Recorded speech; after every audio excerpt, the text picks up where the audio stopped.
What if the hardest decision of your life brought no reward? Would you still do the right thing?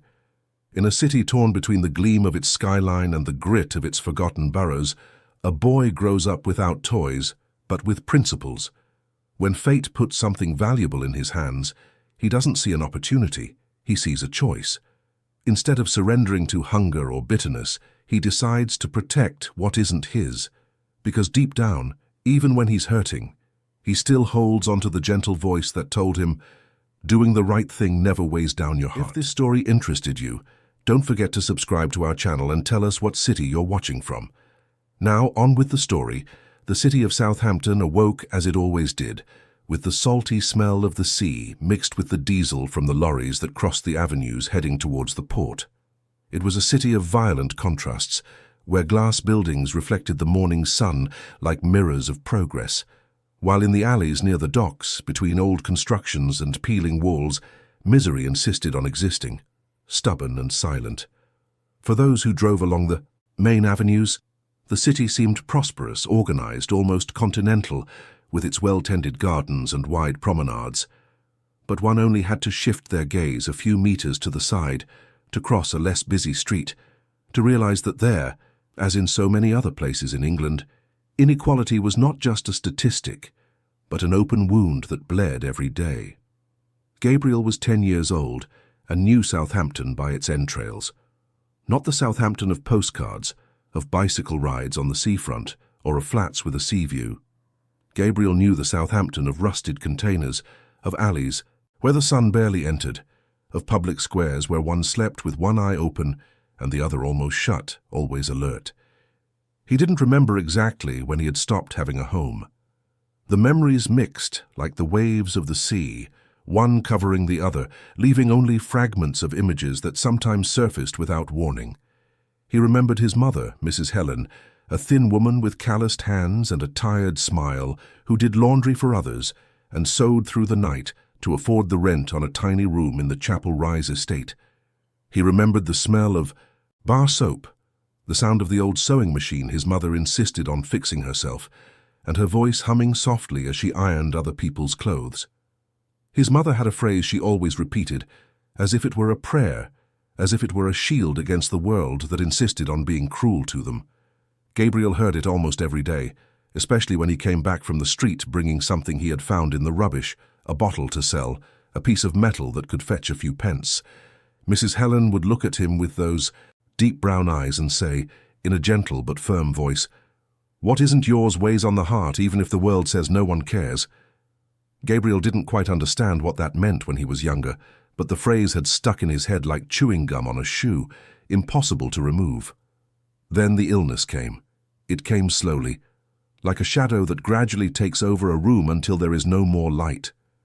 His mother started to cough, then to lose weight, then to be unable to work anymore.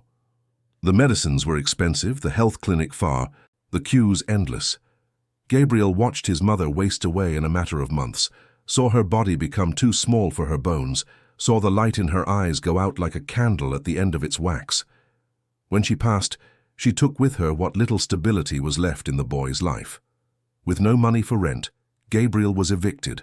With no close relatives, no organized documents, no one who could or would take responsibility for him, he ended up on the streets. At first, it was hard. Gabriel cried every night, clutching an old t-shirt, of his mother's that still held her scent. He slept under awnings, shared scraps of food with stray dogs, and ran from adults who looked at him with intentions the boy didn't fully comprehend, but that filled him with fear. Over time, he learned to survive. He discovered where to get food, where to sleep with less risk, where to wash in public fountains when no one was looking.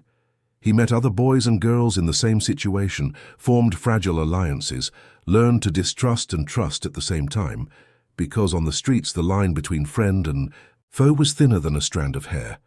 The port became his territory.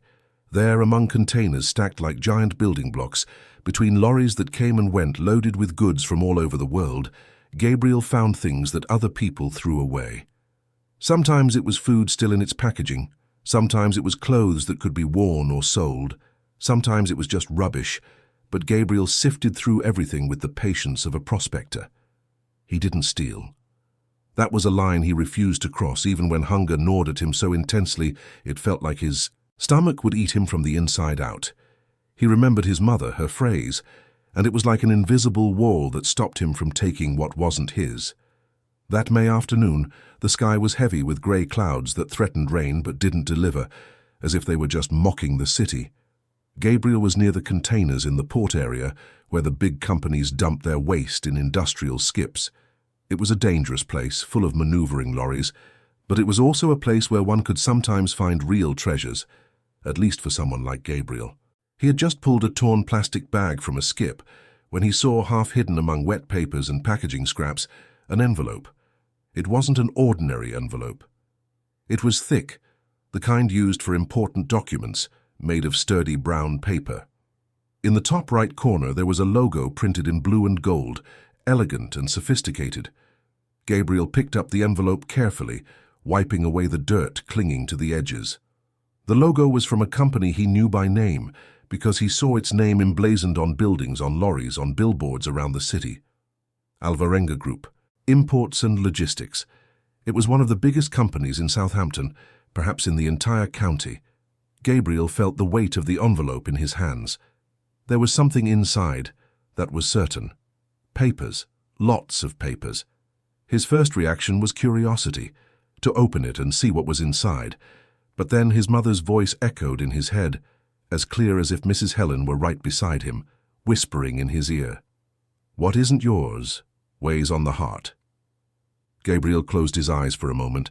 He felt the cool afternoon wind on his face, heard the noise of the cranes working in the distance, the shouts of the dock workers, the whistles of the ships. Then he made a decision. He wasn't going to open the envelope. He was going to return it. If it was important enough to be in such a nice envelope, with the logo of a big company, then someone must be looking for it, someone needed it. And Gabriel was not a thief. He wasn't. His mother had taught him better than that.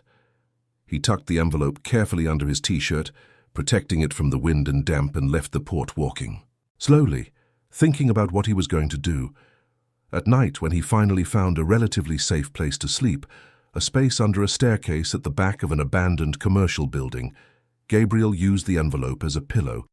It wasn't comfortable, but it was firm, and somehow it made him feel less alone. He lay there, looking at the dark sky through a crack in the ceiling, imagining who the owner of that envelope was.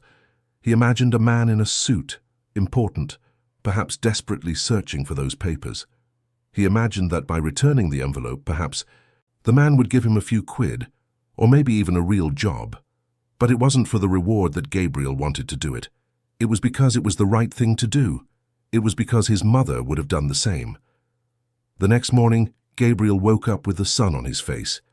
He got up, folded the cardboard he had used as a makeshift bed, hid it in a corner to use again later, and took out the envelope he had carefully kept inside his t-shirt during the night. It was creased at the corners, but still intact. He went to a fountain in a nearby small park, where some pensioners were already starting to gather to play dominoes, and washed his face with the cold water. He wet his hair, running his hands through it to tame the rebellious curls, and cleaned the dirt from under his nails as best he could. He looked at his own clothes. The t-shirt was faded and had a few holes, but it was clean. The denim shorts were frayed, but still wearable. The rubber flip-flops were worn, but had no holes. He took a deep breath, holding the envelope against his chest, and started to walk. From the port to the skyscraper district was a long walk. Gabriel knew the way, because he sometimes went there to beg near the expensive restaurants, though he didn't much like doing it. The district was another world. The pavements were wide and clean, the shops had shiny windows, the cars that passed were imported and made a low, powerful rumble that sounded like music. People walked quickly, always looking at their phones, always in a hurry, always with the look of someone who had something very important to do. Gabriel walked slowly, holding the envelope, feeling smaller and smaller as he approached the address he had seen printed on the paper. When he finally arrived in front of the Alvarenga Group building, Gabriel had to crane his neck back almost to the point of pain to see the top. It was a tower of mirrored glass that rose straight into the sky, reflecting the clouds and the other buildings around it. The main entrance had automatic tempered glass doors, and through them, Gabriel could see a huge lobby with a marble floor and giant potted plants. People were coming and going all the time, all dressed in elegant clothes, carrying leather briefcases and coffee in sophisticated disposable cups. Gabriel stood on the pavement for a few minutes, just watching. He was scared. Scared of being shooed away, scared of being humiliated, scared that they would laugh at him. But then he remembered his mother, remembered her phrase, remembered that he was doing the right thing. He took another deep breath and walked towards the door. The sensors detected his presence, and the glass doors slid open with a soft whoosh as if welcoming him. Gabriel took 2 steps into the lobby and immediately felt the cold air conditioning on his face, so different from the humid heat of the street. But before he could take another step, a gruff voice stopped him. A security guard, a large man in a navy blue uniform and sunglasses, appeared in front of him like a wall. "Can I help you, kid?" The voice wasn't exactly hostile, but it wasn't friendly either. Gabriel swallowed hard and held up the envelope, showing it to the guard. "I found this," Gabriel said, his voice coming out thinner than he would have liked. "Found it in the rubbish, near the port. It has the company logo. I came to return it."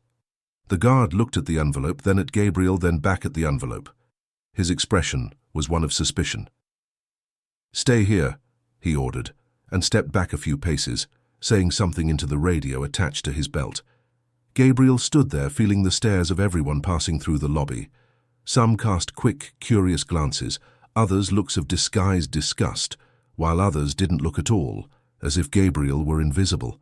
The boy clutched the envelope to his chest, wishing he could disappear, wishing this would all be over soon. After a few minutes that felt like hours, a woman approached. She was young, maybe in her early 20s, with brown hair tied in a ponytail and a kind smile. She wore an ID badge around her neck and carried a plastic cup in her hand. "Hi, sweetie," she said, her voice soft. "My name is Jessica. I work at reception. I heard you found something belonging to the company." Gabriel nodded and held out the envelope. Jessica took it, examined the logo, examined the state of the paper. "Where exactly did you find this, Gabriel?" Told her. He told her about rummaging through the rubbish, about finding the envelope, about deciding to bring it back. Jessica listened attentively, and Gabriel could tell she was really listening, not just pretending. When he finished, Jessica smiled again and handed him the cup she was holding. "It's water.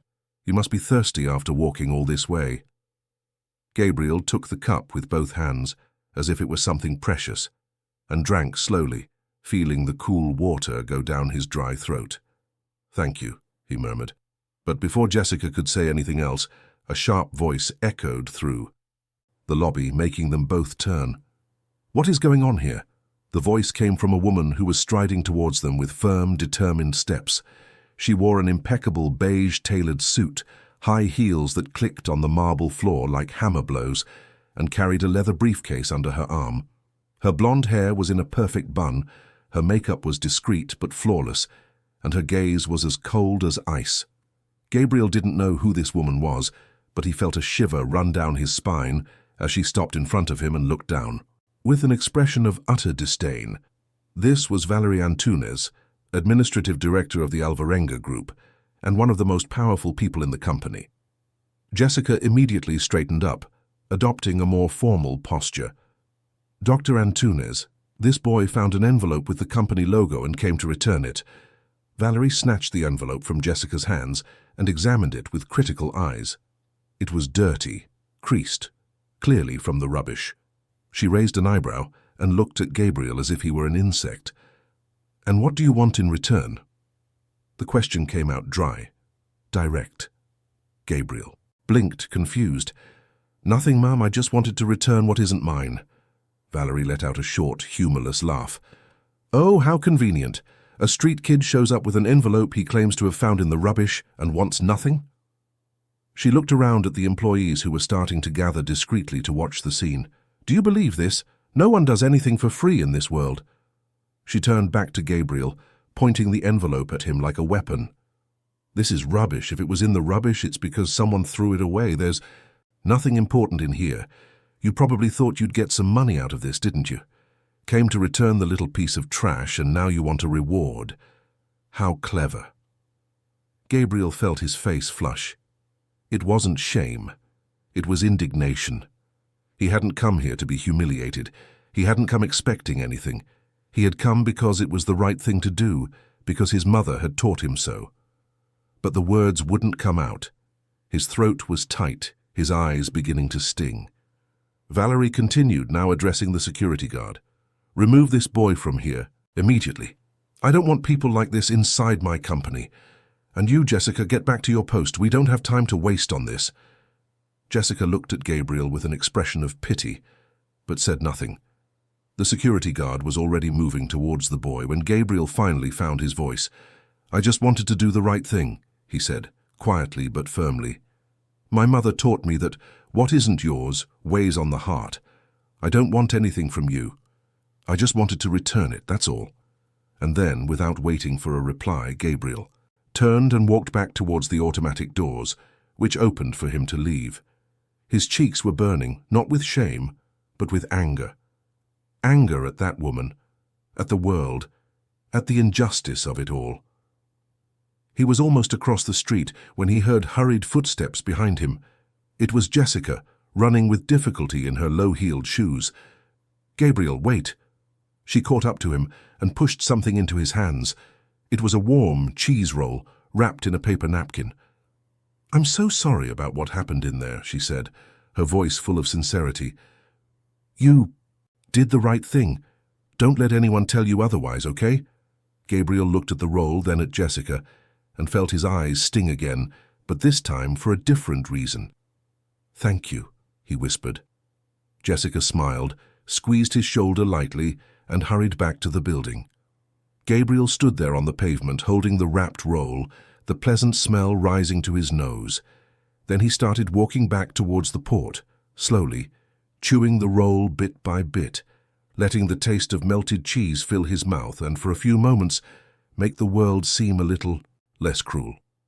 What Gabriel didn't know, what no one in that lobby knew, was that on the top floor of that glass building, in a huge office with a panoramic view of the entire city of Southampton, a man was watching everything on the internal security cameras. His name was Anthony Alvarenga, and he was the founder and CEO of the Alvarenga Group. He was 52 years old, with graying hair and a face marked by wrinkles that told stories of sleepless nights, of difficult decisions, of a lifetime dedicated to building something from nothing. Anthony had been born right here in Southampton, but not the Southampton of glass buildings. He had been born in a wooden shack in the Chapel Rise estate, the son of a dock worker and a laundress, raised amidst poverty and the daily struggle for survival. He had succeeded in life through hard work, a lot of study and immense determination, and he had never, ever forgotten where he came from. As he watched the scene in the lobby, seeing Valerie humiliate the boy who had only tried to do the right thing, Anthony felt something tighten in his chest. He felt anger, he felt sadness, he felt shame. Shame for having put people like Valerie in positions of power within the company he had built, people who had forgotten, or perhaps never knew, what it was to have dignity when you have nothing. People who measured the worth of others by the clothes they wore, the address where they lived, the balance in their bank account. Anthony picked up the internal phone and called security. "Bring that envelope to my office immediately," he ordered, his voice grave. "And find out who that boy is. I want to speak with him." Then he hung up. Hans stood there looking out the window at the city stretching out below, thinking about everything he had achieved and everything he might have lost along the way. The envelope arrived at Anthony Alvarenga's office 10 minutes later, brought by the head of security himself. The man entered the room with careful steps, as if carrying a bomb about to explode, and placed the envelope on the solid mahogany desk with excessive delicacy. "Mr. Alvarenga, here is what you asked for. The boy has already left, but we got some images of him on the external cameras. I can track him if you wish." Anthony nodded, but his attention was already fully focused on the brown envelope that now rested before him, its edges crumpled and the company logo smudged with what looked like oil. Anthony dismissed the head of security with a wave of his hand and was left alone in the room. For a few moments he just stared at the envelope, as if he could decipher its contents through the opaque paper. Then, with slow, deliberate movements, he took a letter opener from the drawer and carefully cut the seal, which, surprisingly, was still intact. The boy hadn't opened it. He had found it in the rubbish. He could have looked, he could have tampered with it, but he had done none of that. He just brought it back. Anthony felt a deep respect for this child he didn't even know, and at the same time, a pang of pain thinking about how Valerie had treated him. He opened the envelope and emptied the contents onto the desk. It was papers, lots of papers, stapled sheets, documents with official letterheads, contracts, bank statements. Anthony began to leaf through them slowly, his experienced eyes scanning the information with the precision of someone who had spent decades reading contracts and analyzing numbers. At first, everything seemed normal: import contracts, agreements with international suppliers, logistics documents. But then, on the 5th page, something caught his attention. It was a service contract with a company he had never heard of, Millennium Consulting and Advisory Limited.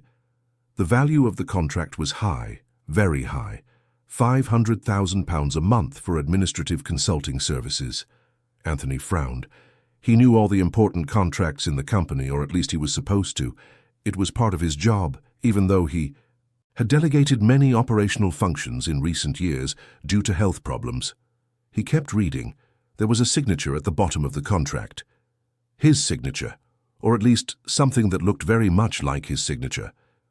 But Anthony was absolutely certain he had never signed that document. He was certain because he remembered every large contract he signed, and he had never authorized £500,000 a month for a shell company that probably didn't even exist. Anthony's heart began to beat faster. He continued to leaf through the papers, his hands now slightly trembling. He found more similar contracts.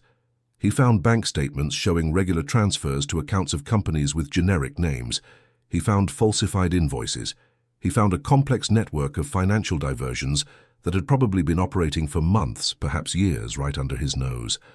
And on all the documents, all the fraudulent authorizations, there was one thing in common: his forged signature and the stamp of the administrative directorate. Anthony leaned back in his leather chair, feeling the weight of it all crash down on his shoulders like an avalanche. Someone inside the company, someone with access to sensitive documents, someone with enough power to create contracts and move money, was stealing from him.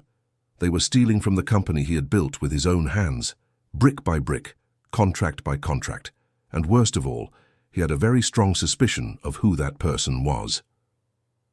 Valerie Antunes had taken over as administrative director 3 years ago, brought in on the recommendation of a board member who was a friend of hers.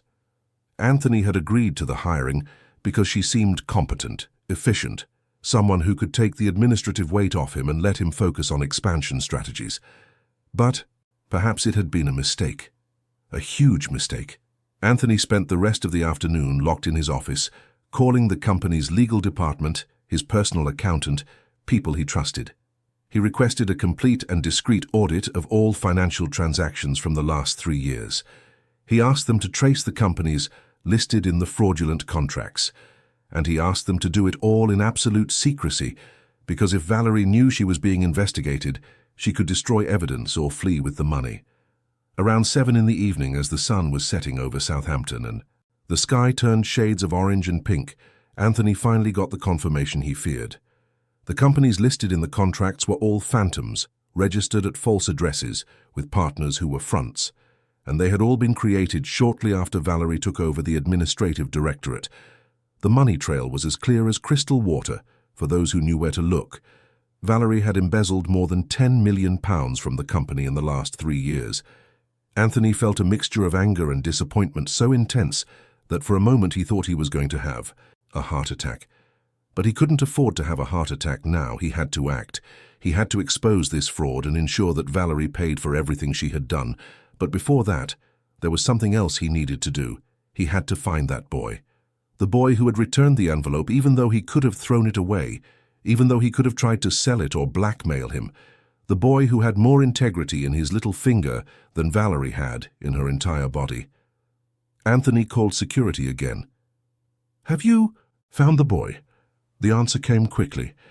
"Yes, sir, he went back to the port area. He usually stays around there. We spoke with some local shopkeepers and found out his name is Gabriel. He's about 10 years old, been living on the street since his mother passed away." Anthony closed his eyes for a moment, feeling the weight of those words. 10 years old, living on the streets, alone. And yet, with all that hardship, he had chosen to do the right thing. "Send someone to find him," Anthony ordered. "But be gentle. I don't want him to be scared. Tell him I'd like to talk to him, to thank him personally, and tell him he's in no trouble at all, quite the contrary." Finding Gabriel wasn't difficult. The next morning, Jessica offered to go to the port herself. She had been thinking about the boy since the day before, feeling bad about the way Valerie had treated him. When she finally located him, near the same containers where he had found the envelope, Gabriel was sharing a piece of bread with 3 other boys who looked to be around his age. They were all thin, dirty, and ragged clothes, but there was something in their eyes that wasn't entirely defeated. It was as if they still held a spark of hope, however small. "Gabriel," Jessica called, approaching slowly so as not to startle him. The boy turned, recognized the woman from reception, and frowned suspiciously. "What do you want?" Jessica smiled. "I came to find you because the owner of the company, Mr. Anthony Alvarenga, wants to talk to you." Gabriel took a step back. "I didn't do anything wrong. I just returned the envelope." "I know," Jessica said quickly, "and that's exactly why he wants to meet you, to thank you. You're not in trouble, Gabriel, quite the contrary." Gabriel looked at his friends, who were watching everything with a mixture of curiosity and fear. Then he looked back at Jessica. "Is he going to give me money?" "I don't know," Jessica answered honestly, "but I know he was very impressed with what you did and wants to talk to you. Will you come?" Gabriel thought for a long moment. Part of him wanted to refuse, to continue his life without getting involved with those rich people who had humiliated him. But another part of him, the part that still had hope, the part that still believed good things could happen, whispered that maybe it was worth a try. "All right," he said finally. "I'll go." Jessica took Gabriel back to the company building, but this time she didn't have him enter through the main lobby. She used a side entrance directly to the executive lifts, avoiding the curious and judgmental stares of the employees. Inside the lift, Gabriel stood in silence, watching the floor numbers climb higher and higher. When the doors finally opened on the top floor, he stepped out into an elegant corridor with soft carpeting and walls decorated with modern paintings. Jessica guided him to a set of dark wooden double doors, knocked lightly, and opened one. Anthony Alvarenga's office was immense. It had an entire wall of glass with a view of the whole city, a huge desk, shelves full of books and trophies, and a leather sofa that looked like it cost more than anything Gabriel had ever seen in his life. But what caught the boy's attention the most was the man who stood up from behind the desk and came towards him. Anthony Alvarenga was not what Gabriel expected. He didn't have that arrogant, cold look of the rich people he saw in magazines. He had slightly disheveled grey hair, tired but kind eyes, and wore a simple dress shirt, no tie, with the sleeves rolled up to his elbows. "You must be Gabriel," Anthony said, and there was something in his voice that was warm, welcoming. "My name is Anthony. It's a pleasure to meet you." He held out his hand. Gabriel looked at the hand for a moment, hesitant, then shook it. Anthony's hand was large and calloused, and the grip was firm but not crushing. "Please sit." "Down," Anthony said, indicating the sofa. "Would you like something to drink? Water, juice, a soft drink?" Gabriel nodded yes, his throat suddenly very dry. Anthony asked Jessica to bring some juice and something to eat. When they were alone, Anthony sat in an armchair opposite the boy, leaning forward with his elbows on his knees. "Gabriel, I saw what happened in the lobby yesterday," Anthony began, and his voice was heavy with emotion. "I saw how you were treated, and I want you to know that I am ashamed to have people like that working in my company, ashamed that I didn't realize sooner the kind of people I was putting in positions of power. You did an incredible thing by bringing that envelope back. Many people, adults included, would not have done the same." Gabriel didn't know what to say, so he remained silent. Anthony continued, "That envelope you found contained proof of something very serious. Proof that someone inside this company was stealing money, forging documents, using my name to do wrong things. And if it weren't for you, if you had simply thrown that envelope away or sold it to someone, I might never have found out. You saved me, Gabriel. You saved the company I spent my whole life building." Gabriel blinked, processing those words. "I didn't know there was anything important inside," he admitted. "I just wanted to return it, because my mother always said that what isn't yours weighs on the heart." Anthony felt his eyes sting. "Your mother was a very wise woman," he said softly. "Tell me about her, if you like." And Gabriel told him. He told him about Mrs. Helen, about the clothes she washed and the sewing she did late at night. He told him about the illness, about how she had wasted away, about her last days in an overcrowded public hospital. He told him about how he had ended up on the streets, about the hunger, the cold, the fear. He told it all in a quiet but steady voice, not asking for pity, just stating the facts as they were. Anthony listened to everything in silence, and when Gabriel finished, there were tears in the eyes of the richest man in that building. "You know, Gabriel," Anthony said after a moment, discreetly wiping his eyes with the back of his hand, "I grew up in a place very much like yours. My father was a dock worker here at the Southampton port. My mother did laundry for others. We lived in a wooden shack in the Chapel Rise estate, and there were times when we had nothing to eat. I know what it's like to be hungry. I know what it's like to wake up in the middle of the night cold and not have enough blankets. I know what it's like to be looked down on because of the clothes you wear or the place you live. I know, Gabriel. And for that very reason, I'm even more impressed with you.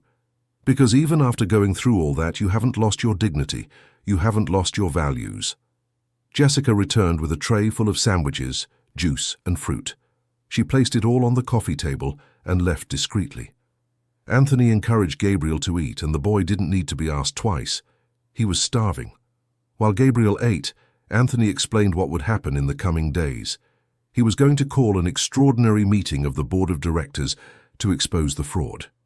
He would hand over all the evidence to the proper authorities, and he would ensure that the person responsible was held accountable for their actions. "But before that, I want to do something for you, Gabriel," Anthony said. "I want to help you, not out of pity, but because you deserve it. Because your mother raised you right and you honor her memory every day with your choices." Gabriel stopped chewing and looked at Anthony with wide eyes. "Help me how?" Anthony took a deep breath. "For a long time, I've wanted to create an institute to help vulnerable children, to provide education, housing, psychological support, real opportunities. But I always put it off. There was always another priority, always something else that seemed more urgent. You reminded me why I wanted to do it. You reminded me of who I was before I had all of this. So I'm going to create this institute, and you will be the first beneficiary. Not as a favor, but as a right. Everyone deserves a chance, Gabriel, especially good people like you." Gabriel couldn't hold back the tears. They streamed down his thin face, cleaning paths in the accumulated dirt. Anthony stood up, went to the boy and placed a hand on his shoulder. "You don't need to cry," he said gently. "You just need to keep being who you are. Keep honoring your mother. Keep doing the right thing even when it's hard. Can you do that?" Gabriel nodded, unable to speak through the lump in his throat. In the following days, things happened quickly. Anthony mobilized his legal team, gathered all the evidence, made copies of all the documents. He ordered an audit of every penny that had been embezzled, traced every shell company, connected all the dots of the fraud. And when he finally had everything in hand, he called the extraordinary meeting that would change everything. It was a rainy Thursday, when all the members of the board of directors gathered in the top-floor conference room. Valerie Antunes entered with her usual arrogant confidence, wearing another impeccable tailored suit, carrying her leather briefcase like a shield. She greeted everyone with calculated smiles, sat in her chair as if it were a throne, and waited for the meeting to begin, with no idea of what was about to happen. Anthony was at the head of the table with a serious expression that everyone recognized as the prelude to something important. "Good morning, everyone," he began. "Thank you for attending this extraordinary meeting. The matter we will discuss today is grave and will change the course of this company. Before I begin, I want you to know that everything said here is documented, proven, and has already been forwarded to the relevant authorities." A murmur went through the room. Valerie frowned slightly, but maintained her composure. Anthony continued. 3 days ago, a 10-year-old boy who lives on the streets entered this building carrying an envelope he had found in the rubbish. This boy could have ignored the envelope, could have thrown it away, could have tried to take advantage of the situation. But he did none of that. He came here to return what wasn't his, expecting absolutely nothing in return. Some of you know who I'm talking about. Some of you saw how this boy was treated in this very building. Valerie felt a knot in her stomach but kept her face impassive. Anthony picked up a thick envelope that was in front of him, the same one Gabriel had brought, now clean and organized.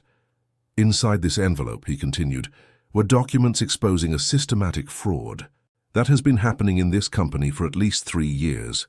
Contracts with shell companies, embezzlement of money, forged signatures, all orchestrated by someone with privileged access to sensitive information, someone who abused the trust that was placed in her. If you were in Anthony's place, would you have confronted the person responsible in front of everyone, or would you have handled the situation more privately? Tell us in the comments. The silence in the room was so absolute, you could hear the rain tapping against the windows. Anthony opened the envelope and began distributing copies of the documents to everyone at the table. Fraudulent contracts, bank statements, records of front companies. Each page was irrefutable proof. And as everyone read with increasingly shocked expressions, Anthony finally said what everyone had already begun to suspect. The person responsible for this fraud is in this room right now. Valerie Antunes, administrative director of this company, has embezzled over £10 million in the last 3 years through a complex scheme of shell companies and fraudulent contracts. Valerie felt the world collapse around her. She tried to maintain her composure, tried to smile as if it were an absurd misunderstanding. "This is ridiculous," she said, but her voice came out less firm than she intended. "These accusations are completely unfounded. I will not be defamed in this way." Anthony looked at her with a mixture of pity and revulsion. "The proof is here, Valerie. Your signature is on all the incorporation documents for the shell companies. The deposits were made into accounts linked to you through fronts who have already confessed everything in their statements. The bank records show you received regular transfers from these companies. There is no denying it. You stole from me. You stole from this company. You stole from all of us." Valerie tried to stand, but her legs wouldn't respond. She tried to speak, but the words wouldn't come. She saw all the faces around the table looking at her with contempt, with disgust, with disappointment. Everything she had built, her entire career, her entire reputation, was crumbling in a matter of minutes. And the worst part was knowing she had been caught because of a street kid, a nobody she had despised and humiliated. The irony was too cruel to bear. "Your presence is no longer required in this company," Anthony said in a final tone. "You are dismissed for just cause.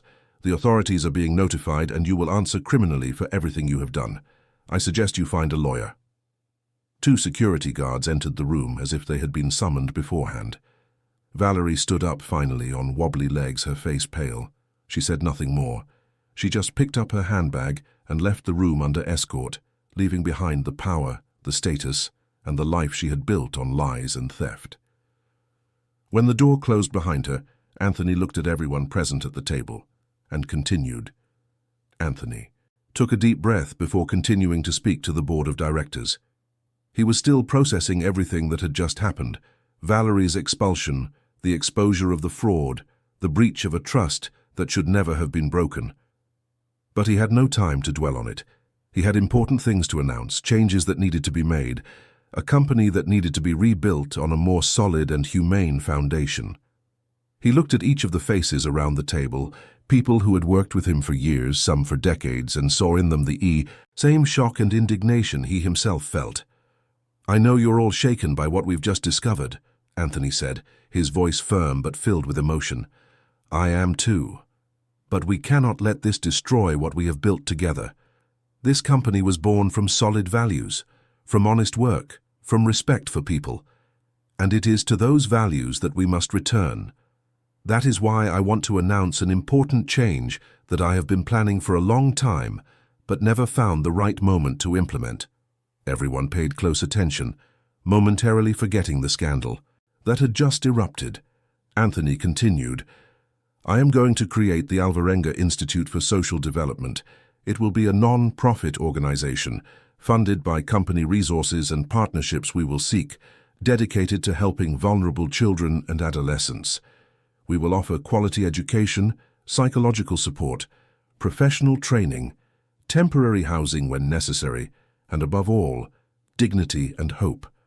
I want this institute to be a true legacy, something that goes far beyond profits and balance sheets."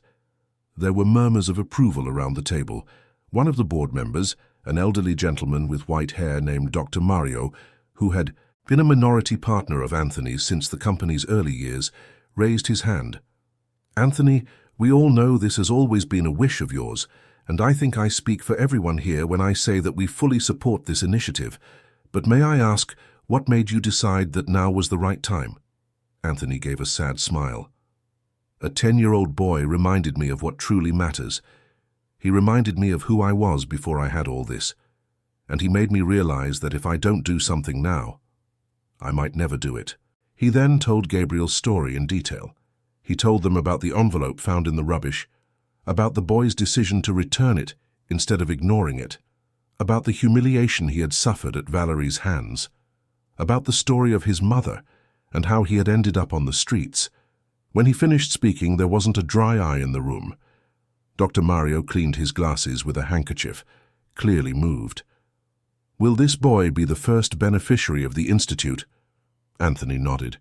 "He is already receiving the necessary care. Jessica, our receptionist, who was the only person decent enough to treat Gabriel with respect from the very first moment, is helping to coordinate everything. But yes, Gabriel will be the first, and I hope he will be the first of many." In the following weeks, Gabriel's life began to change in ways he had never imagined possible. Anthony didn't make empty promises. He made things happen. He hired a social worker named Mrs. Davis, a middle-aged woman with experience working with street children, to be Gabriel's case coordinator. Mrs. Davis was a special person, the kind who seems born to care for others. She had curly hair starting to gray, a permanent smile on her face, and infinite patience.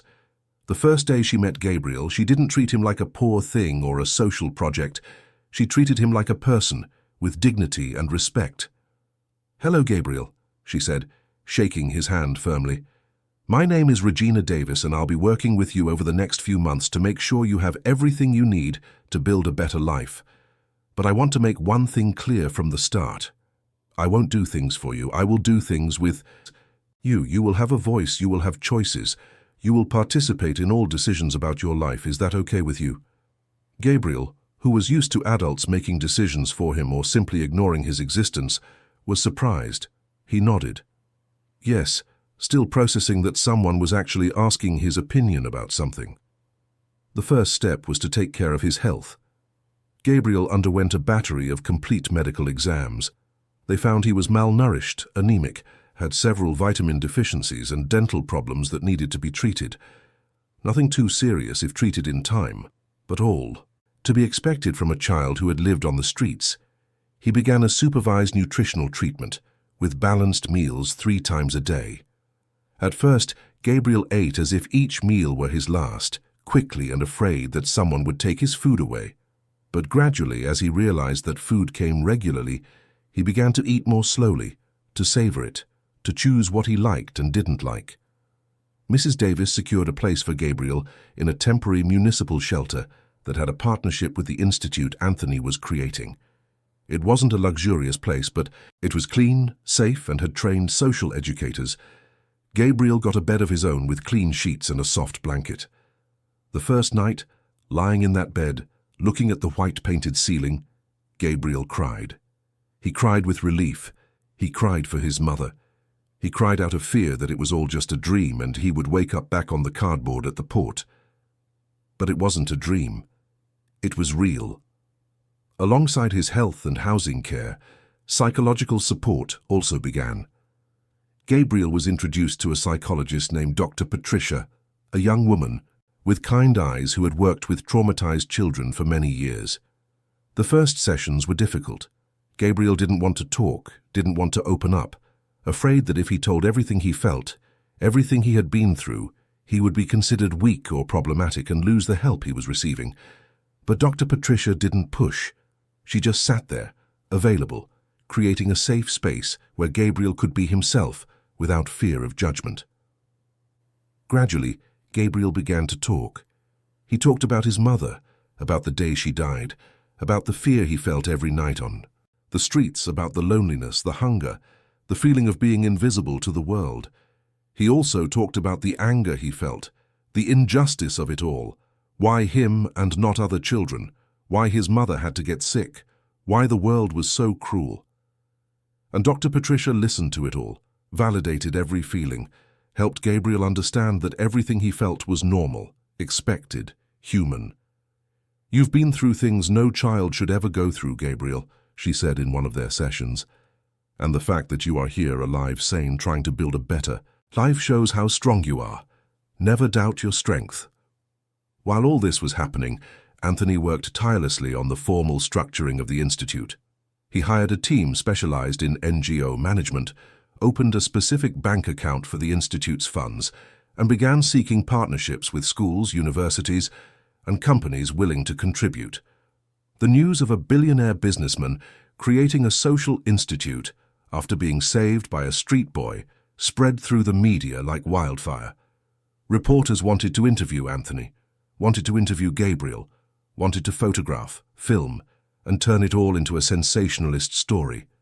But Anthony fiercely protected Gabriel from this exposure. He refused all interviews involving the boy, gave strict orders that no photos be taken of him without permission, and ensured Gabriel's privacy was respected above all else. "Gabriel is not a publicity piece," Anthony said at a press conference he gave alone. "He is a child who deserves to grow up in peace, away from the spotlight, building his life at his own pace. The institute will exist to help not only him, but hundreds of other children. And they all deserve dignity, not pity or spectacle." Anthony's firmness in protecting Gabriel earned him even more respect from the Southampton community. Donations for the institute began to pour in. Local business owners offered to contribute, individuals sent symbolic but meaningful amounts, schools offered scholarships. 3 months after the day Gabriel had walked into the Alvarenga Group building with a dirty envelope in his hands, his life was unrecognizable. He was living in the shelter, attending regular classes at a good state school, having weekly medical and psychological checkups, learning to trust adults again, and making friends his own age who were also at the shelter. His body was healthier. He had gained weight. His face had color instead of the sickly pallor from before. His teeth had been treated, his hair cut, his clothes were clean and in good condition. But more than anything, what had changed was the light in his eyes. Gabriel had started smiling again. He had started dreaming again. He had started to believe that the future could be different from the past. Anthony visited Gabriel regularly, not in an invasive or excessive way, but enough for the boy to know he wasn't alone, that someone cared about him, believed in him. Sometimes they would just talk, sitting on a park bench, eating ice cream and talking about simple things, about football, about school, about Gabriel's dreams for the future. Other times, Anthony would take Gabriel to see places, the city aquarium, the botanical gardens, the city viewpoint from where you could see all of Southampton spread out below like a living map. On one of these visits, when they were at the viewpoint looking at the city, Gabriel asked something that had been on his mind for weeks. "Mr. Alvarenga, why are you doing all this for me?" Anthony looked at the boy, then at the city below, then back at Gabriel. "Because you reminded me of something I had forgotten," he replied. "You reminded me that success is worth nothing if you lose your humanity along the way. You could have ignored that envelope. You could have taken advantage of the situation, but you didn't. You did what was right even when it was hard. That's rare, Gabriel. Very rare. And I want you to know that kindness is not weakness. It's the greatest strength there is."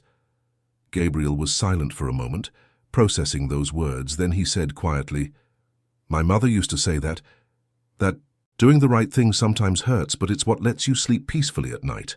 Anthony felt a lump in his throat. "Your mother was a wise woman, Gabriel, very wise, and she would be proud of you. Very proud." Gabriel felt tears well up, but didn't hold them back. He let them stream freely down his face as he looked out at the city that had been so cruel to him, but which now, somehow, was beginning to feel like a place where he could belong. Meanwhile, Valerie Antouni's case proceeded through the justice system. The evidence was so overwhelming that she didn't even try to deny the fraud. Her lawyer negotiated a plea bargain, where she implicated others involved in the scheme, some suppliers who received kickbacks, some employees who turned a blind eye. In return, she managed to slightly reduce the sentence she would likely receive. But even with the deal, the damage to her life was total. Her reputation was destroyed. No one in the market wanted to hire her. Friends had distanced themselves. Her family was ashamed. She who had spent years building an image as a successful and powerful executive was now known only as the woman who had stolen millions and been unmasked by a street boy. The Alvarenga group, on the other hand, recovered quickly from the scandal. Anthony implemented new internal controls, hired an external auditing firm to review all processes, and most importantly, changed the company culture. He created a strict code of ethics, implemented anonymous reporting channels, and began to value people's character more than just their technical qualifications. The company came to be seen as an example of how business can be conducted ethically and responsibly, and the institute Anthony had created became the jewel in the crown, the project that brought the most pride to the entire corporation. 6 months after that fateful day, the Alvarenga Institute for Social Development was officially inaugurated.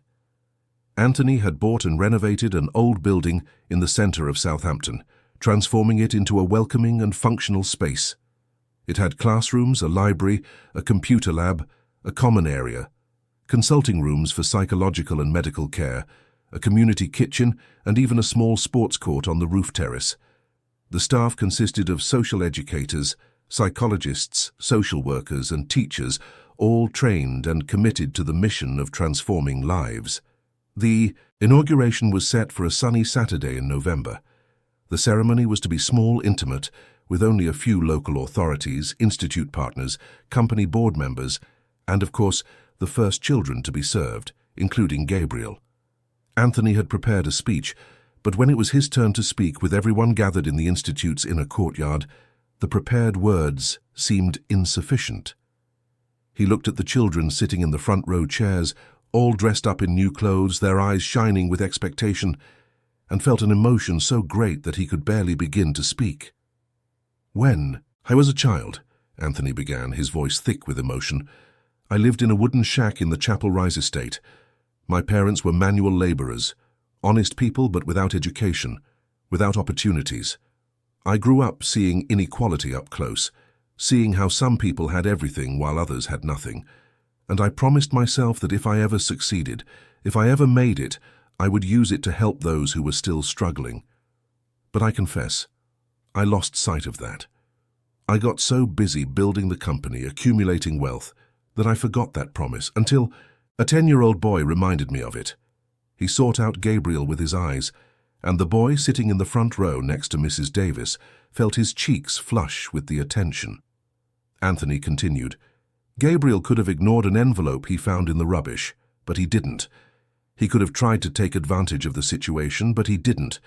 He simply did what was right, expecting nothing in return, because that's how his mother taught him. And in doing so, he not only saved my company from a multi-million-pound fraud, but he also saved my soul. He reminded me of what truly matters. He reminded me that values like honesty, integrity, and kindness are more important than any profit, any power, any status." Anthony paused, discreetly wiping his eyes.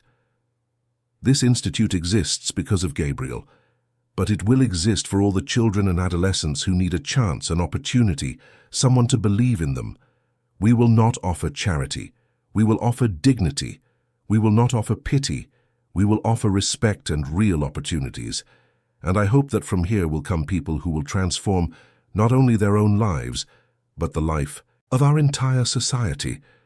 Because when we invest in our children, when we believe in them, when we give them the necessary tools, there is no limit to what they can achieve." The applause was long and warm. Many of those present were openly crying. After the speech, there was the traditional ribbon-cutting ceremony, with Gabriel being invited by Anthony to hold the scissors with him. When the ribbon was cut and everyone applauded again, Gabriel felt a joy so pure, so complete, that he thought his heart would burst in his chest. In that moment, with the sun on, his face and the sound of applause filling his ears, he felt his mother's presence, not in a supernatural or mystical way, but in a deep and true way. He felt that Mrs. Helen would be proud of him. He felt that he had honored her teachings. He felt that he had not betrayed the trust she had placed in him before she left. After the official ceremony, everyone was invited for a community snack in the Institute's dining hall.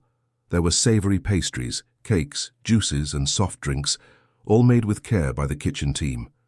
The children ate and talked animatedly, already beginning to make friends with each other. The adults circulated, talking about the next steps, about the challenges to come, about the dreams they all shared of making that institute something truly transformative.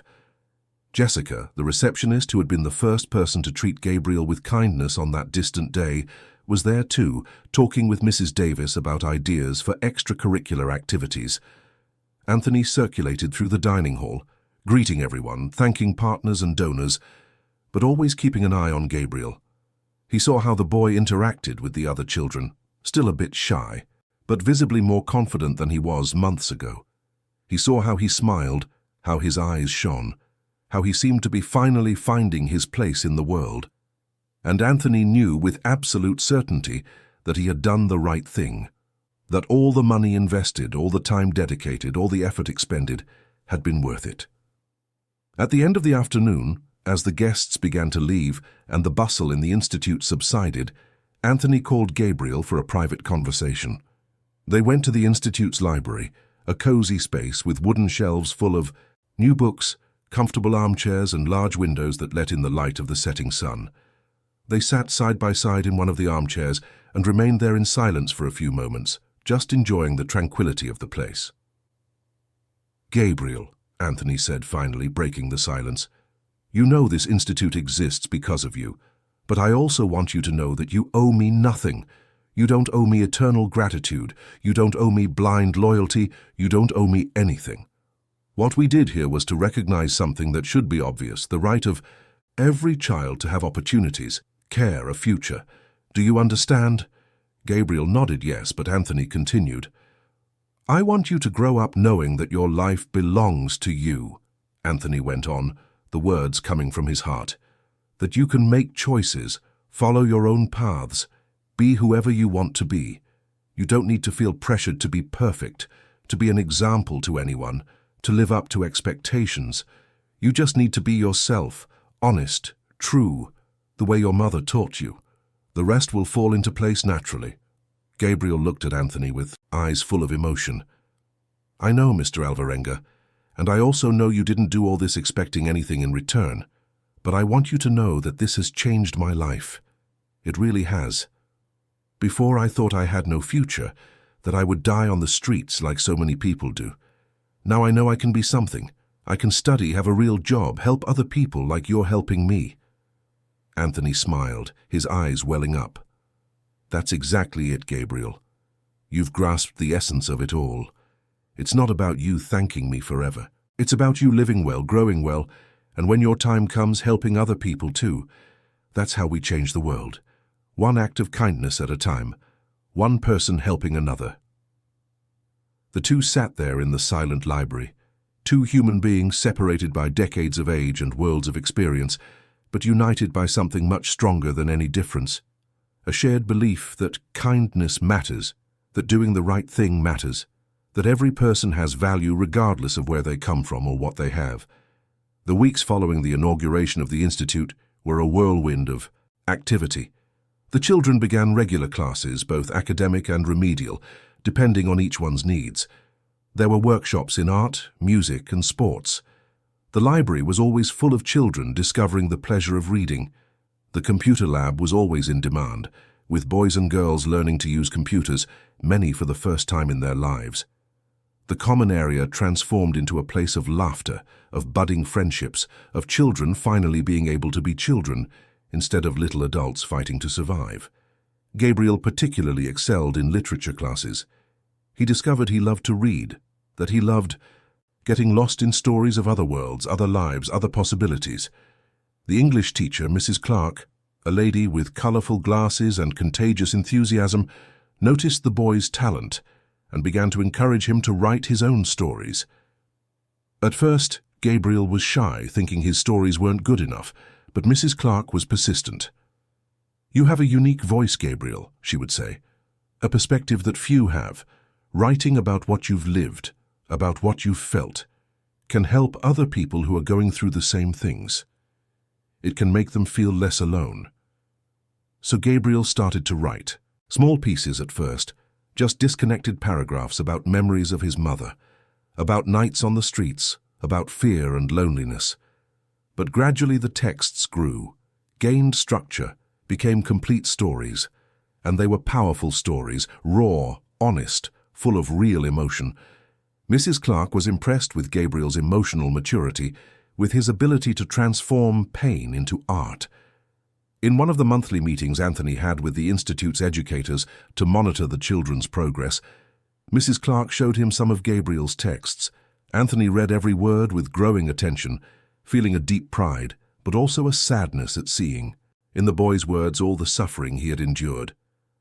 "This boy has a gift," Mrs. Clark said, "and more importantly, he has something to say. We need to keep encouraging him." Anthony agreed immediately. He bought Gabriel a collection of books by great British writers, Dickens, Austen, Orwell, Woolf. He also bought beautiful notebooks, quality pens, everything Gabriel needed to continue developing his writing. When he gave the gifts to Gabriel, he simply said, "Keep writing, keep telling your stories. The world needs to hear them." A year passed since the day Gabriel had found the envelope in the port's rubbish. A year that felt like a lifetime, so much had changed. Gabriel was now 11 in year 7 of secondary school, living in a better structured foster home than the initial shelter, with only 6 other children and 2 resident carers. He was healthy, well-fed, attending school regularly and getting good grades. He had friends, he had hobbies, he had dreams. He wanted to be a writer when he grew up, to tell stories that would help people understand each other better. The Alvarenga Institute was flourishing. It was already serving 50 children and adolescents regularly, had expanded its partnerships with schools and companies, and received constant donations from individuals and corporations. Anthony had hired an executive director for the institute, Mrs. Teresa, a woman with 20 years of experience in NGO management, to ensure everything ran professionally and sustainably. The institute was not just a nice initiative on paper, it was a functional, efficient organization that was truly changing lives in a concrete and measurable way. Valerie Antunes, on the other hand, had been sentenced to 5 years in prison, with the right to serve in a semi-open regime due to her plea bargain and the deal she had made. But even with the reduced sentence, her life was destroyed in ways that went far beyond physical confinement. She had lost everything she had built, her entire reputation, all her relationships, all her status. Sometimes, in the silent nights of prison, lying on her narrow bunk, Valerie thought about that street boy she had humiliated. She thought about how cruel she had been, how she had judged him based only on his appearance, how she had assumed the worst about his intentions, and she felt shame, a deep, burning shame that didn't fade with time, but only grew. In one of her sessions with the prison psychologist, Valerie finally confessed what tormented her most. "It's not even the prison," she said, her voice breaking. "It's knowing I was capable of treating a child that way, a child who was just trying to do the right thing. I looked at him and saw in nothing, no value, no humanity.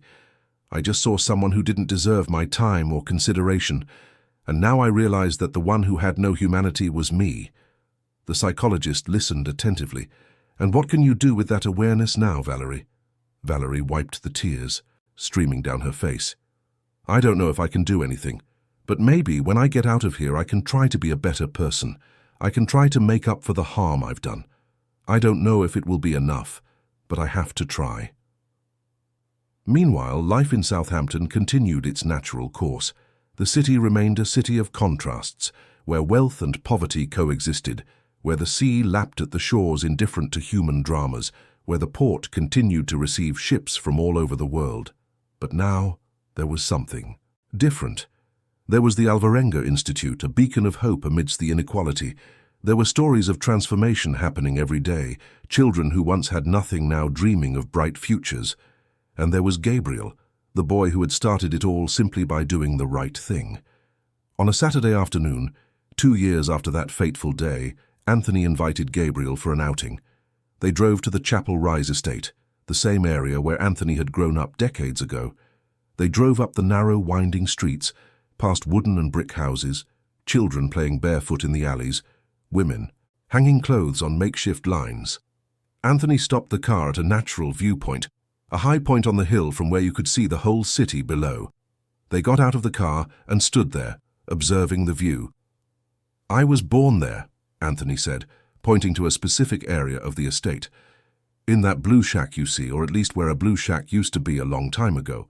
My father worked at the port, my mother did laundry. We had almost nothing, but we had dignity. We had love. We had values." Gabriel looked at the place Anthony was pointing to, trying to imagine the billionaire businessman as a poor boy living there. "It's strange to think you came from here and managed to get where you are." Anthony smiled. "You know, Gabriel, for a long time I wanted to forget I came from here.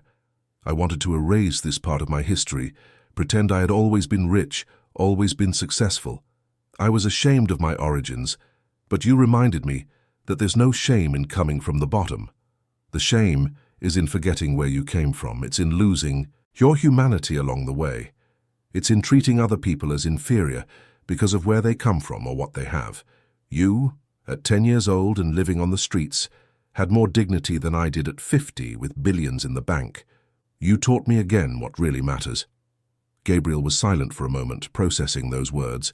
Then he said, his voice quiet but firm, "My mother used to say that real gold doesn't rust, that you can be dirty on the outside, but if you're clean on the inside, no one can take that away. I think she would say you're real gold, Mr. Alvarenga, because you could have ignored me. You could have let it all go, but you didn't. You did the right thing even when it was hard." Anthony felt tears welling up. "We both did the right thing, Gabriel, and that's what matters. In the end, when you strip everything away, the wealth, the status, the power, what's left is just that. Did we do the right thing or not? Were we good or not? Did we help or harm? And I want you to know that you, with your simple choice to return an envelope, helped more people than you can imagine. You helped me. You helped the 50 children who are at the Institute now. You helped the hundreds who will pass through it. You even helped Valerie in a strange way, because you forced her to confront who she really was." They stayed at the viewpoint until the sun began to set, painting the sky orange and pink and purple. Southampton stretched out below, beautiful and imperfect, a city of contradictions, but also of possibilities. When they finally went back down to the car, Gabriel turned to Anthony and said something he had been holding in for a long time. "Mr. Alvarenga, you're the father I wish I'd had. I'm not saying that to replace my real father, whom I never even knew, or my mother, but you make me feel safe. You make me feel important. You make me believe I can be someone, and that means more to me than all the other things you've done." Anthony had to stop walking because the tears blinded him. He hugged Gabriel right there in the street, a long, tight hug, and murmured in the boy's ear, "You are the most important thing that has happened in my life, Gabriel. More important than all the money, all the success, everything. You reminded me why it's worth being alive." They stood like that for a few moments, two human beings connected by something much greater than blood or genetics, connected by choices, by shared values, by genuine love. The following years brought more growth, more changes, more stories of transformation.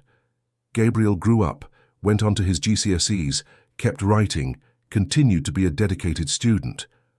Other boys and girls passed through the Institute, each with their stories, their pains, their dreams. Some went on to universities, others to vocational courses, others to decent jobs that allowed them to support themselves and their families. Each story was unique, each transformation was personal, but they all had one thing in common: the opportunity to start over, to build a future different from the past. Anthony remained at the head of the Alvarenga group, but now with a renewed purpose. He didn't work just to accumulate more wealth. He worked to generate more resources that could be invested in the Institute, in other social initiatives, in making a real difference in people's lives. He became a respected figure not just for his business success, but mainly for his character, his generosity, his humanity. He gave lectures at universities on corporate social responsibility, on business ethics, on how it's possible to be financially successful without losing your soul in the process. And always, in every lecture, in every interview, Anthony told Gabriel's story. He told about the boy who found an envelope and decided to return it. He told about the humiliation he had suffered, about the fraud that was exposed, about how all of it had changed not only Gabriel's life, but his own. And he always ended by saying the same thing. Small acts of kindness can change the world. Never underestimate the power of doing the right thing. Gabriel, now 15, still kept in close contact with Anthony. He visited the office regularly, talked about his plans for the future, asked for advice, shared his achievements and his doubts. He had become an articulate young man, confident but humble, intelligent, and deeply empathetic. He wrote constantly, had won a few literary contests for young writers, dreamed of publishing a book one day telling his own story and the stories of other children who had gone through similar situations.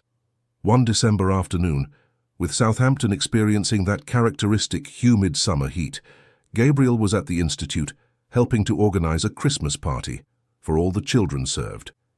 He had become a sort of informal mentor to the younger ones, especially those who arrived scared, suspicious, not believing that good things could happen to them.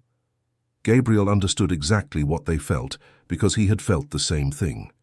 And he used his own story as an example, as proof that it was possible, yes, to rebuild your life, yes, to find a better path. At that moment, as he helped hang colorful decorations in the dining hall, laughing with the children who ran from one side to the other excited about the party, Gabriel had an epiphany. He realized he was happy, genuinely, deeply happy. Not because he had forgotten the past or because the pain of losing his mother had disappeared, but because he had found a purpose. He had found people who cared about him. He had found a place where he belonged. And most importantly, he had kept his integrity intact.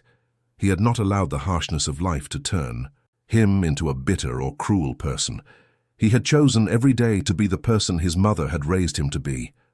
When the party finally happened, it was a noisy, joyful success. There was music, food, games, laughter. Children of all ages mingled, some who had been at the Institute for years, others who had arrived just weeks ago, all united by the shared experience of having been forgotten by the world and then found, welcomed, valued. Anthony was there too, not as the chairman of the board or the great benefactor, but simply as Mr. Anthony, the man who sat on the floor to play with the younger children, who talked as an equal with the teenagers, who was loved and respected not for his money or power, but for his genuine kindness. At the end of the night, when the children were starting to get tired and the party was winding down, Anthony asked for everyone's attention. He had something he wanted to say. The dining hall gradually fell silent, all heads turning in his direction. Anthony hadn't prepared a formal speech. He spoke from the heart, as he always did on truly important occasions. "I want to thank all of you for being here today," he began, "for being part of this family we have created together. This institute was born from a simple idea. Everyone deserves a chance. Everyone deserves dignity. Everyone deserves to be seen, to be heard, to be valued. And you are living proof that when we give people what they need, tools, support, love, they flourish in wonderful ways." He looked for Gabriel with his eyes and smiled. This all started with a boy who did the right thing when no one was looking. A boy who taught me again what really matters in life, and I hope you all carry this lesson with you. Always, always do what is right, even when it's hard, even when no one will know, even when there's no reward, because that is what defines who we truly are. The children applauded, some not fully understanding the depth of those words, but all feeling the love and sincerity behind them. Gabriel felt his chest swell with emotion, felt his eyes sting, but also felt a deep peace. He knew he was exactly where he was supposed to be. He knew that his life, however difficult the beginning had been, had meaning. It had purpose. It had importance. That night, after everyone had gone home and the institute fell silent, Gabriel and Anthony sat on the veranda, looking at the stars that shone shyly through the city's light pollution. They sat in comfortable silence for a long time, just enjoying each other's company. Then Gabriel said, almost in a whisper, "I think my mother would be happy seeing all this, seeing how things turned out." Anthony put his arm around the boy's shoulders. "I'm sure she is happy, Gabriel. I'm absolutely sure, because you've become exactly the kind of person she raised you to be. Honest, kind, strong. She would be very, very proud." And so, under the stars of Southampton, a city where a street boy and a billionaire businessman had met through an envelope thrown in the rubbish, two lives intertwined by right choices and genuine kindness, the future stretched out full of possibilities. It wasn't a fairy tale ending where all problems magically disappeared. There were still challenges ahead. There were still difficult days. There was still an entire city full of inequalities that needed to be faced. But there was also hope. There was love. There was the certainty that small acts of kindness can indeed change the world. One person at a time, one choice at a time, one envelope at a time. Dear listeners, we hope the story of Gabriel and Anthony has touched your heart. If you were moved by this journey of transformation, of how a simple act of honesty changed not just one life but many lives, please click the like button, subscribe to the channel, and tell us in the comments what marked you most in this story.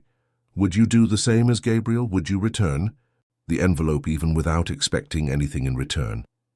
Leave your thoughts in the comments. Every day we bring intense stories like this, which reveal the deepest side of the human soul, which remind us of the power of kindness, the importance of integrity, and how each of us has the power to make a difference in the world.